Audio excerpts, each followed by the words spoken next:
A suicide bomber detonates an explosive device outside Turkey's Interior Ministry just hours before Parliament was scheduled to reopen.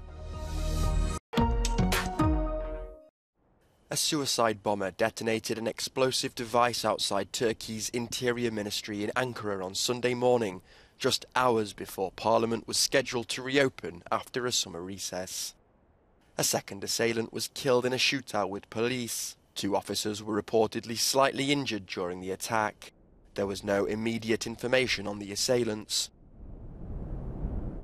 Kurdish and far-left militant groups, as well as the so-called Islamic State, have carried out deadly attacks throughout the country in the past.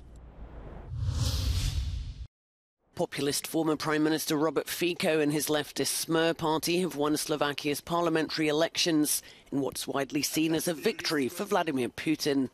After a campaign based on a pro-Russia, anti-American message, Smer led with 22.9%, the Slovak Statistics Office said on Sunday, after counting more than 99.9% of the vote.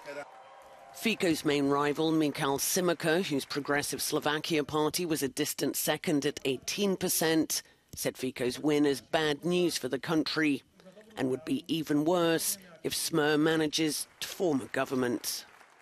The country of 5.5 million people has been a staunch supporter of Ukraine since Russia's invasion last year, donating weapons and opening its borders to refugees fleeing the war.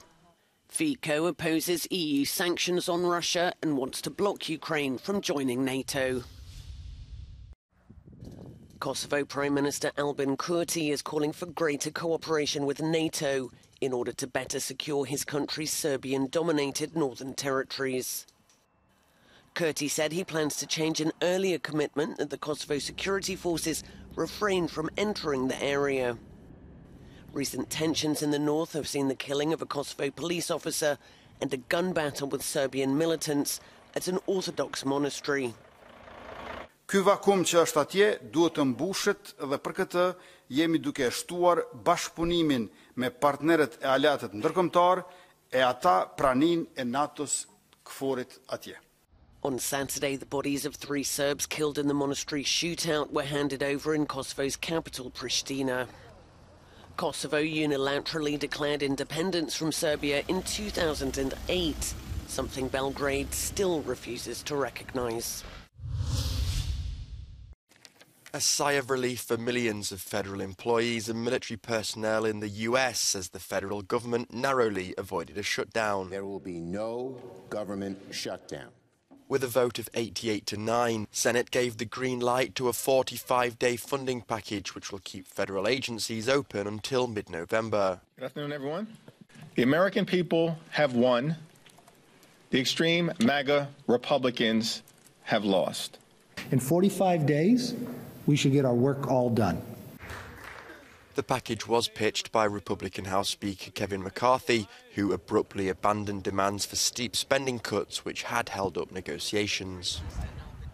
The package drops aid to Ukraine, a White House priority opposed by a growing number of Republicans, but increases federal disaster assistance by €16 billion.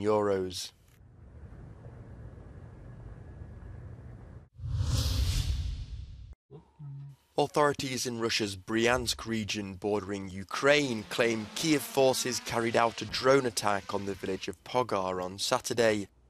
1 person was reportedly injured and local power supplies are said to have been disrupted.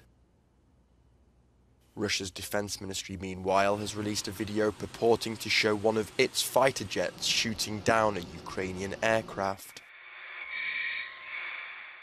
Moscow also released footage claiming to show self-propelled howitzer crews in the frontline area of Kupiansk in the Kharkiv region.